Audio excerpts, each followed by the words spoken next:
A República Romana começa em 509 a.C.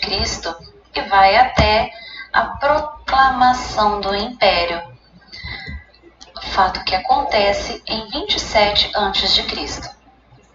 Quando nós falamos da República Romana, o nome República nos traz uma sensação de participação do povo na vida política. No entanto, essa sensação ela é uma sensação falsa. Temos uma forma de governo que permanece privilegiando um pequeno grupo, os patrícios. Temos um governo republicano que manteve a utilização da mão de obra escrava. Por essa razão, nós vamos dizer que a República Romana caracteriza-se por ser censitária e escravista. Vocês podem se perguntar, então, o que foi que mudou? Onde houve de fato a mudança? E a mudança consiste em o desaparecimento da figura do rei e o surgimento das figuras conhecidas por magistrados. O poder que antes era exercido pelo rei foi compartilhado, ou seja, foi dividido entre várias pessoas. Para cada cargo existiam 2 magistrados.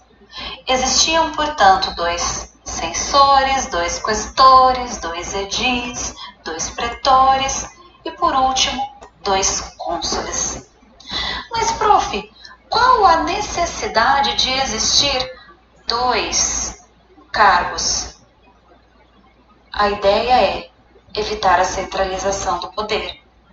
E é ainda mais importante observar que estes magistrados não eram, em hipótese alguma, vitalícios. Era um cargo eleito, ou seja, esses magistrados eram escolhidos através do voto e tinham que cumprir o mandato de 1 ano. O Senado, dentro do período republicano, será a instituição de maior importância. O Senado indicava os nomes que concorreriam para ser magistrados. Mas quem definia, quem escolhia, eram os membros da Assembleia. Vamos pensar então na função de cada um destes órgãos. O Senado manteve-se vitalício e ele era formado por 300 senadores. Vale a pena lembrar que ainda mantém o caráter censitário. Vai ser função, vai ser responsabilidade do Senado a elaboração das leis, assim como também decisões que estão relacionadas à política interna e externa romana. Os magistrados eram então 5 cargos. O de maior importância eram os cônsules, chefes da república. Eram eles quem comandavam o exército e que exerciam funções jurídicas e religiosas. Abaixo dos cônsules temos os pretores. Podemos dizer que os pretores exerceram o papel que atualmente nossos juízes exercem. Os questores, podemos dizer que eles exerceram as mesmas funções que o ministro da Economia atual exerce. Isso quer dizer que estes eram responsáveis pela vida econômica, pelas finanças de Roma. Os censores, olha o nome, galera, censores, faziam o censo da população. É muito importante eu ter o controle do número para fazer a máquina do governo funcionar. E por último, os edis, que podemos comparar com a função dos atuais prefeitos.